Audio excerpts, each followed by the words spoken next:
এখানে 1 চামচের একটু বেশি জিরা নিয়েছি, এখানে মৌরি, ধনে 1 চামচ, 4টে শুকনো লঙ্কা প্রপার ঝালওয়ালা, এখানে জাবিত্রী নিয়েছি এই যে মোটামুটি, আর এখানে এলাইচি নিয়েছি 4-5টা এলাইচি নিতে হবে, আর এগুলোকে এবার ড্রাই রোস্ট করব।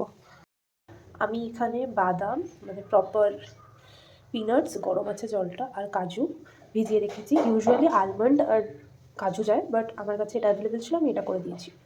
প্রত্যেকটা মশলা আমি হালকা করে ফ্রাই করে নিয়েছি, এগুলো হালকা ব্রাউন করেছি। এবার এগুলোকে আমি মিক্সিতে চালিয়ে নেব, হালকা দরদরাই রাখবো। মশলাটা হালকা মিহি করেছি একটু, মানে যেটাই আমি বললাম যে পুরোটা মিক্সড করবো না, সেভাবেই রেখেছি। এই জন্য বাদামগুলো দিয়ে দেবো, আর এতে আধা কাপ মতন দইও দিয়ে এটা একটা মিক্সড বানিয়ে নেব। দইও দিয়ে দিয়েছি, এবার এটার একটা পেস্ট বানিয়ে নিয়ে আসবো। এখানে কড়াইটা গরম হবে, আমি সরষের তেল দিয়ে নিয়েছি, আপনারা রিফাইন অয়েল খেলে রিফাইন অয়েল দিতে পারেন। এটার মধ্যে 2টো তেজপাতা দিয়ে দেবো, 2টো তেজপাতা দিয়ে দিয়েছি, কুচনো পেঁয়াজগুলো দিয়ে দেবো, পেঁয়াজগুলো দিয়ে দিয়েছি, এটা ভালো করে ব্রাউন করে ফ্রাই করব। এবার এই পেঁয়াজের মধ্যে আমি আদা রসুনের পেস্ট দিয়ে দেবো 2 চামচ মতন। চিকেনগুলোকে দিয়ে আমি 5 মিনিট নাড়াচাড়া করে ভেজে নেব মশলাটার সাথে। বাদামের পেস্টটা এটার মধ্যে দিয়ে নিয়েছি, এটাকে ভালোভাবে মিক্সড করব। এবার পেস্টের সাথে 2 থেকে 3 মিনিট ভালোভাবে ফুটিয়ে নেব মিডিয়াম আঁচে। এই স্টেজে বা এই গ্রেভিটা দেওয়ার আগের স্টেজে নুন আপনারা দিতে পারেন, আমি তখন মিস করে গেছি, তো এখন দিয়ে দেবো।